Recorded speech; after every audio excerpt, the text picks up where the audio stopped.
going on? Play Game here, back with another Epic 7 video. And today we're taking a look at the two brand new limiteds coming to Epic 7.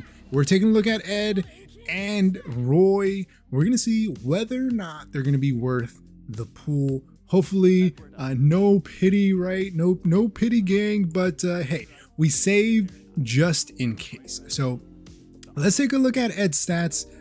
His animation is actually one of the better animations I think that has been released of late. It kind of has Chew vibes, right? That tag team dual attack with my boy Alphonse, insane. I'm gonna pull him just for the animation. The animation team is carrying Epic 7. All right, moving on to his stats. Ed's stats. He is a warrior, Aries warrior. He has a 117 base speed. That's decently fast for a warrior one. He has 6k HP, does only have 15 crit, but he does get up to 16.8 crit chance from his imprint concentration. So more than likely, right, bruiser style unit, you're gonna want to pull multiple copies. If not, you're gonna want to give him your slates so that you get that crit chance up, so you can put more stats into his HP, defense, crit damage, and some attack, because he does scale okay from attack. And but we'll look exactly at his skills here, because his skills are kind of interesting. He reminds me of like Champion Zerato, right? Or I guess Champion Zerato is to me Ed, right? Because he hits the ground, summons those things from the ground, and then pretty much destroys you. So equivalent exchange here, his skill 2, after being attacked when the caster has a debuff, dispels one debuff and activates Rise. Can only be activated once per turn. So Rise attacks all enemies with ground thorns. So it's an AoE attack that strips one buff and inflicts a random debuff for 2 turns. Damage dealt increases proportional to the caster's max health. So HP scaling bruiser. So you want to pump his HP as high as possible. The random debuffs are going to be decrease attack, hit chance, provoke, silence, and restrict. All of those are going to help your team survive, right? That silence is kind of insane. The provoke, right? If you get a provoke, it's not redirected provoke, it's provoke. So you're going to want him tanky, because whoever that provoke is on is going to target Ed.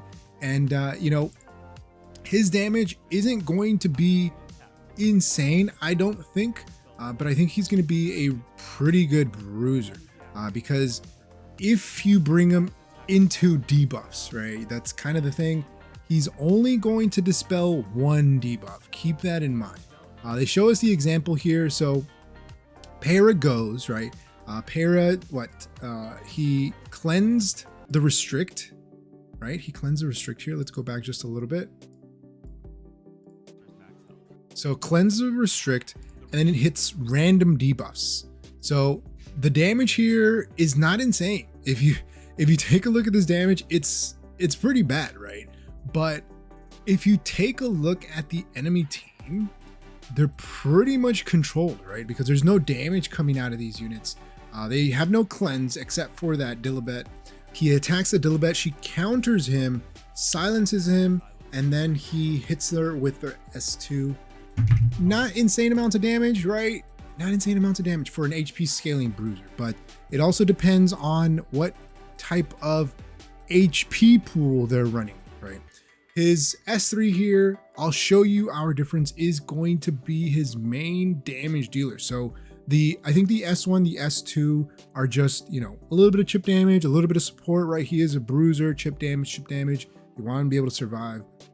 But his S3 is a 5-turn cooldown, attacks the enemy together with Alphonse, and increases combat radius of the caster by 50%. So it's a single target attack, okay? After he uses this, he gets a 50% CR push. When the enemy is not an elite or boss monster, damage sharing effects are ignored. So Arius, any other damage sharing like SSB, right, except for the element, damage dealt increases proportional to the caster's max health. So that's why you want an insane amount of HP, right? At least 20k, usually for bruisers, that's the benchmark, right? 20k and up. Damage now increases every time this skill is used and can stack up to 3 times. 5 turn cooldown. You get the -1 turn. It's 4 turns. You can soul burn for 10 souls. Okay, so that means that if you soul burn his S3, it's going to be on a 2-turn cooldown. Now keep in mind, you do have to soul burn this, right? You have to soul burn it. He does get that 50 CR push. So you're going to want to make him somewhat fast, right? I'm thinking like hand guy stats, right? Mediator Choeric stats, something like that. But Mediator Choeric, the good thing about him is he only needs HP, defense, maybe effectiveness, and speed. Edward is going to need crit damage, HP, defense, and some attack, right? We'll see the damage here. I think they show us what his HP pool is.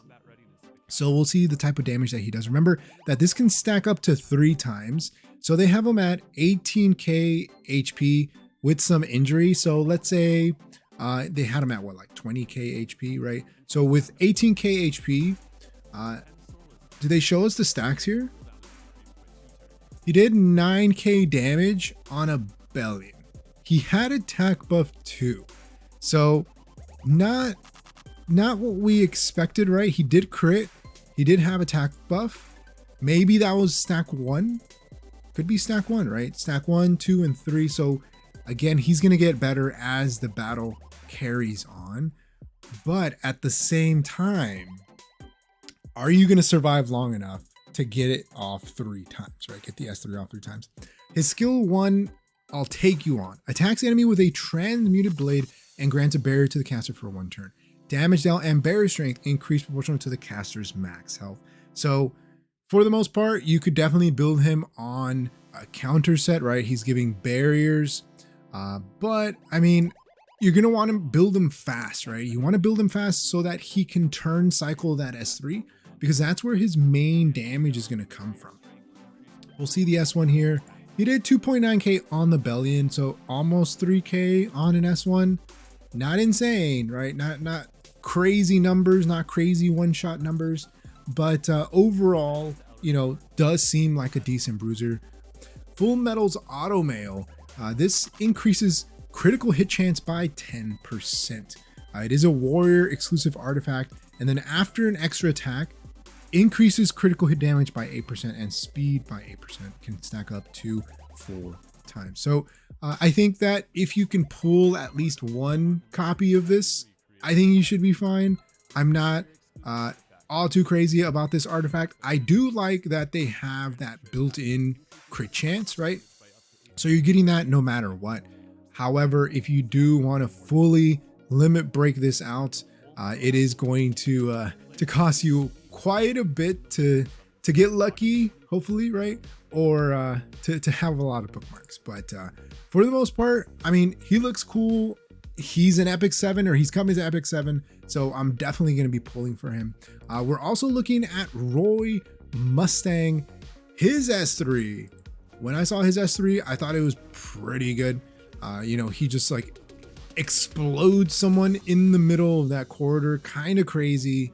Roy Mustang, you know, the era of the husbandos is here. It is a shame that they're both fire, though. I was expecting, you know, at least different elements, maybe 1 grass.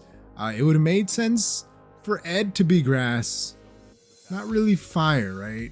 Because it's like earth elemental. That's usually what he transmutes. I mean, he transmutes his sword, right? Sometimes. But most of the time you see him transmute objects. So yeah, fire's kind of weird.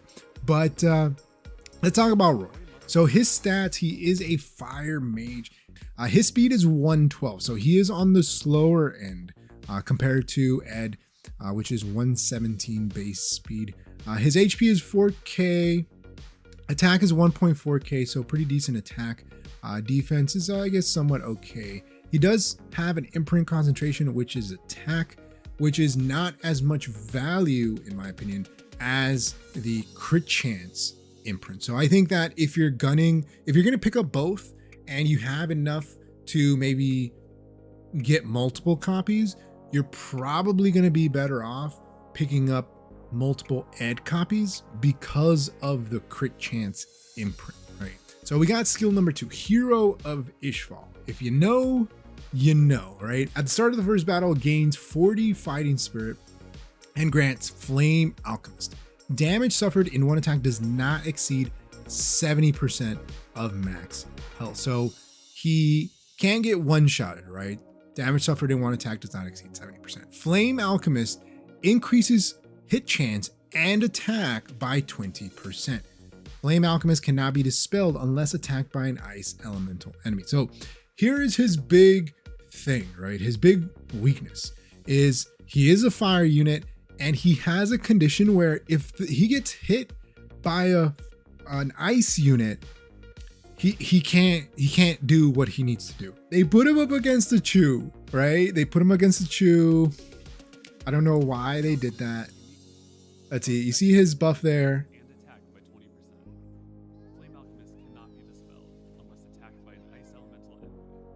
Okay, so she literally just S3'd and his Flame Alchemist is completely gone.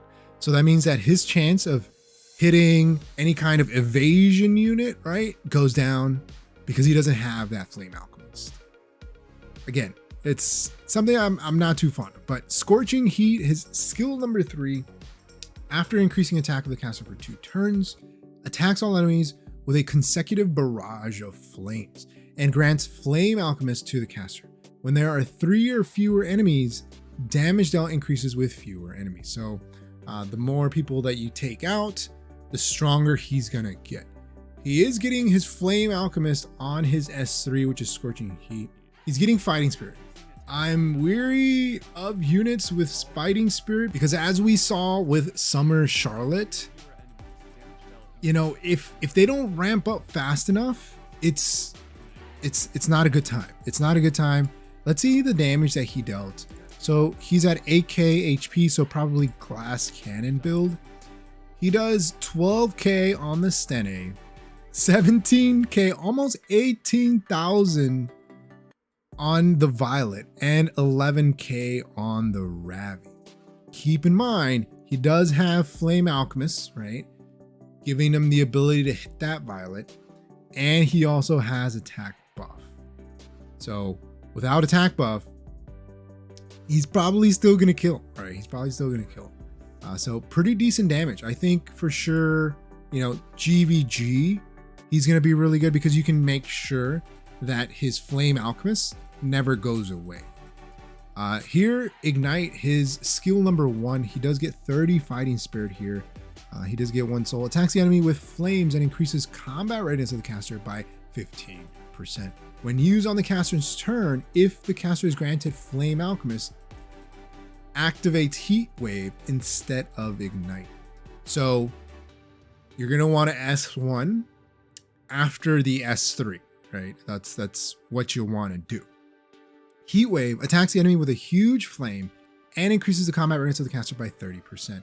Penetrates the target's defense by 50%.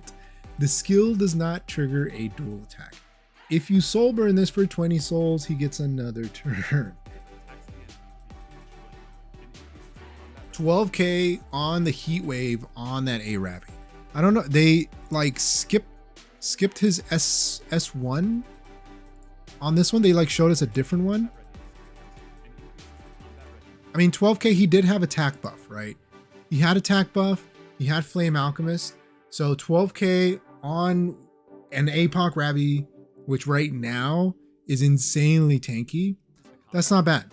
Keep in mind, it does have a pen of 50%. So if you want to run him glass cannon, right, you're going to want to run him speed, as much attack, crit damage on a pen set, right, to potentially one-shot units with that Ignite. But keep in mind, he is going to be very squishy. However, he does have that can't be dealt more than 70% thing, which can help him survive. But we'll see if it doesn't take him too long to get set up, right? That's going to be the thing. He does have his own artifact, Ignition Cloth Gloves. This increases hit chance by 10% and attack by 7%. At level 1, you can fully limit break this, and it increases hit chance by 20% and attack by 14%. They seem kind of interesting, right? You're going to want to play around their kits, make sure to really support them. They are dropping, I believe, on September 1st. I think Edward is dropping a little bit sooner. He's dropping on August 25th. So August 25th, from August 25th to September 1st, you'll have some time to see whether or not Ed is worth it or if Roy is worth it. I always recommend pulling at least one copy of each limited, but let me know your thoughts in the comment section below. What do you think of these two units? Do you think that they're worth pulling? You know, should you be pulling for these units? Is there another secret collab around the corner? Let me know your thoughts in the comment section below. Like always, if you haven't enjoyed the video, hit that like button. If you haven't subscribed, hey, think about subscribing. It really helps the channel grow and reach more people like you who like content like this. Like always, thanks for watching. I'll see you next time. Peace.